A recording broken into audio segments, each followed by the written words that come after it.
নমস্কার বন্ধুরা, মামনির রূপকথায় তোমাদের স্বাগত। তোমরা সব কেমন আছো? ভালো আছো তো? আর দেখো আমি আবার পরের দিনে আবার নতুন কিছু নিয়ে তোমাদের সামনে হাজির হয়েছি।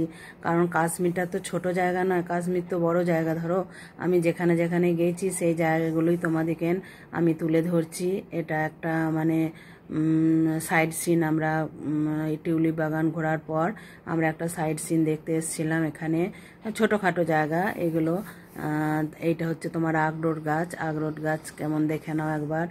আর তোমরা দেখো এখানে আমরা অনেকটা উঁচুতে উঠেছিলাম। উঠে আমরা এগুলো ভালোই লাগলো।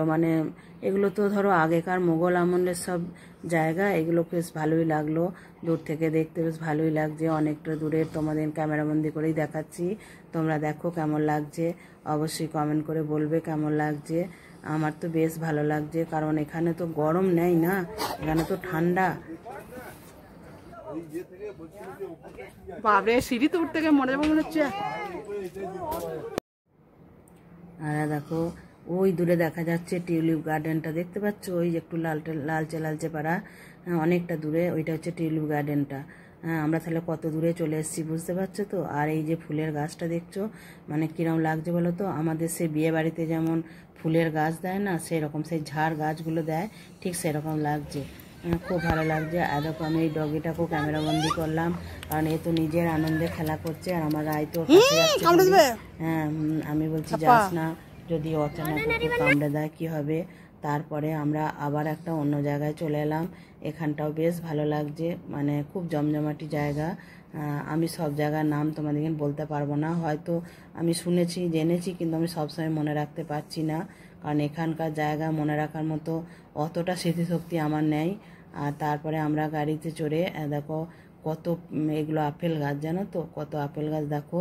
এইগুলো আমরা পেরিয়ে এরপর আমরা গুলমার্গের দিকে রওনা দিচ্ছি। আমরা গুলমার্গে রওনা দেব, কিন্তু গুলমার্গে এসে দেখো পৌঁছে গিয়ে কিন্তু আমরা রোপিও চাপতে পারি নাই, কারণ এখন রোপিও বন্ধ হয়ে গেছে। 40 দিন আগে থেকে বন্ধ হয়ে গেছে, কারণ সামনে এদের এখানে ইলেকশন, সেই জন্যে বন্ধ হয়ে গেছে। ওই জন্য আমরা দেখলাম এসেছি যখন কেন ঘুরে যাব, সেই জন্যে আমরা নিজেরা গাড়ি ভাড়া করে, আমাদের যে সুমন এনেছিল ও এই পর্যন্তই, ওর সঙ্গে কন্ট্যাক্ট ছিল। তারপরে যে সাইড সিনগুলো আমরা গেলাম, আমরা নিজেরাই গাড়ি ভাড়া করে আমরা সাইড সিনগুলো দেখতে বেরিয়ে পড়লাম। কিন্তু দেখো কিরম রোড জাম, প্রচুর রোড জাম, এর মধ্যে বৃষ্টি, তাহলে কিরম পরিস্থিতি বুঝতে পারছো তো। হ্যাঁ, আমার মেয়ে আমার রায় তো গাড়ি থেকে নামেই নাই, বলছে না না এত বৃষ্টি পড়ছে, কাদা ব্যাগ করছে, আমরা নামবো না, আমরা গাড়ি থেকেই যা দেখা দেখবো। কিন্তু আমি আমার হাজব্যান্ড একটু করে নেমেছিলাম আর দেখেছিলাম, দেখছি। আর তোমার বরফ দেখো, যেটা দেখতে আসা সেটাই তো দেখতে পেলাম বলো। আর দেখো বরফ, দেখো শুধু বরফ, রাস্তায় চলছি সেখানেও বরফ, গাড়ির পাশ দিয়েও বরফ, গাছের গোড়াও বরফ, যেখানে মনে হচ্ছে যেন বরফের চাদর বিছিয়ে, মন ভরে যাচ্ছে। তোমাদেরকে আমি ভাষায় বলে প্রকাশ করতে পারবো না। আমার তো ভীষণ ভীষণ ভালো লাগছে। আমি এসব দেখে আমার চোখ যেন একদম জুড়ে যাচ্ছে। বরফ কাকে বলে দেখো, তার মধ্যে বৃষ্টিও অনবরত ঝিরঝির করে বৃষ্টিও হয়ে যাচ্ছে।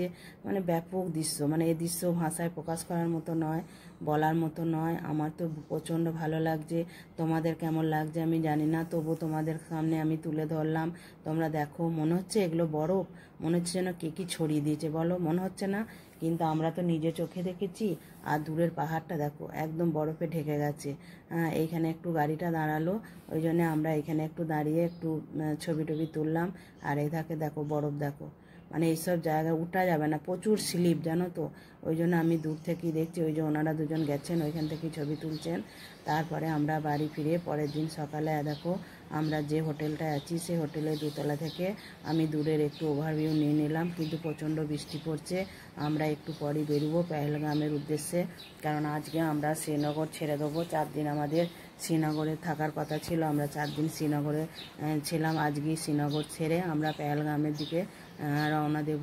আর আমি দেখো আমরা এই রুমটায় ছিলাম, এই দেখো এই রুমটা ছিলাম। আজকে আমাদেরকে এই রুমটা ছেড়ে চলে যেতে হবে, কিন্তু কিছু করার নাই, ছেড়ে যাব তবেই তো আবার আসার সুযোগ হবে বলো। যাই হোক দেখো কত সুন্দর দেখতে লাগছে। আর বৃষ্টি পড়ছে, কুয়াশার মতো রয়েছে তো, ওই জন্য খুব একটা কিছু দেখা যাচ্ছে না। দেখো তারপরে আমরা রাস্তার মধ্যে এরকম একটা আই লাভ আপেল রিসর্ট দেখতে পেলাম। এইখানে আমাদের গাড়িটা কিছুক্ষণের জন্য দাঁড়ালো, আমরা এখানে সব ছবি তুললাম। আর আপেল মানে ফুল দেখো কাকে বলে, একদম একটাও পাতা নাই, মনে হচ্ছে ফুলে একদম ভর্তি, এত ফুল ধরেছে না বলবার না, আর বিশাল বড় এরিয়া নিয়ে। আর দেখো কাছ থেকে তোমাদেরকে আমি আপেল ফুলগুলো দেখাচ্ছি, তোমরা দেখো মনে হচ্ছে যেন সে পেয়ারা ফুল বলো। আমাদের যেমন বাড়িতে বাড়িতে পেয়ারা গাছ না, এখানে যেমন বাড়িতেও আপেল গাছ, আবার এরকম আপেল বাগান, দেখে তো খুবই ভালো লাগলো। আর এখন তোমাদেরকে আপেল ফুল দেখাচ্ছি, এগুলো সেই অক্টোবর নভেম্বর মাস করে আপেল হবে, তখন এইগুলোর তলায় আবার আপেল বিছিয়ে থাকবে। এনারাই বলছেন তখন এত আপেল ধরবে, এত আপেল ধরবে বলবার না। কিন্তু কাশ্মীর তো বারবার আসতে পারবো না কি জানি না, তবুও তো ইচ্ছা আছে, যদি কোনো দিন আবার ইচ্ছা হয় আবার আসবো। চলো এবারে আমাদের গাড়িতে ওঠার সময় হয়ে গেছে, কারণ বেশিক্ষণ কোনো জায়গায় মানে দাঁড়ানোর সময় নাই, হাতে সময় খুব সীমিত। তাই সুমন বলছে চলুন গাড়িতে উঠে পড়ুন। আমরা গাড়ি করে দেখো এই নদীর ধারে চলে এসেছি। এটা হচ্ছে এখানকার লিডার নদী। জলের আওয়াজ দেখেছো কীরকম?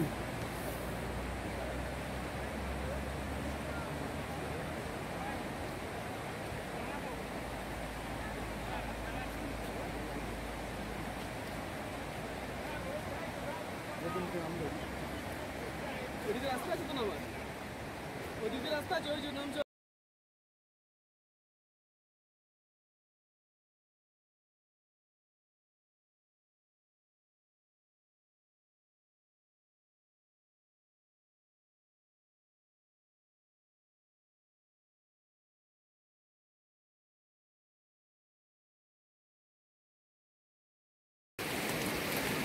আর ব্যাগটা নামার সময় দেখো ভালো করে নামা যাচ্ছে, দেখো নামতে কোনো কষ্ট নেই, তাই না?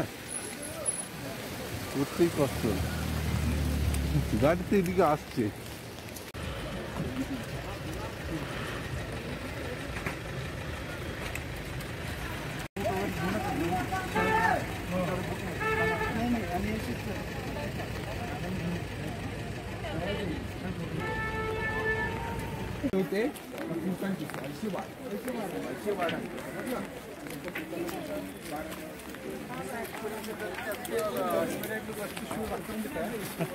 ಇವಾಗ ಮಾತಾಡ್ಕೊಂಡು ಮಾತಾಡ್ತಾ ನಂಗೆ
দেখো আমরা এখন প্ল্যাটফর্মে বসে আছি।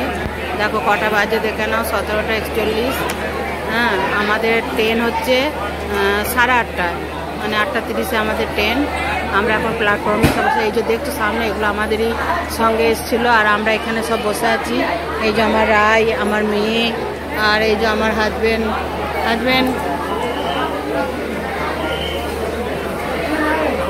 রাই বল, আমরা বাড়ি ফিরে যাচ্ছি বল।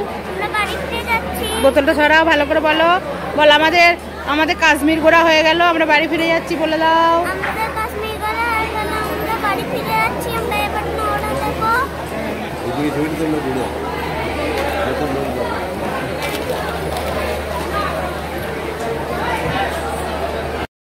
আমাদের কিছুক্ষণের মধ্যেই আমাদের ট্রেন আসবে, তারপরে আমরা ট্রেনে উঠবো। আমার ভিডিওটা তাহলে আমি এইখানেই শেষ করছি। তোমরা ভালো থাকবে, সুস্থ থাকবে। আর আমার ভিডিওটা কেমন লাগলো অবশ্যই কমেন্ট করে জানাবে। Tata, bye bye.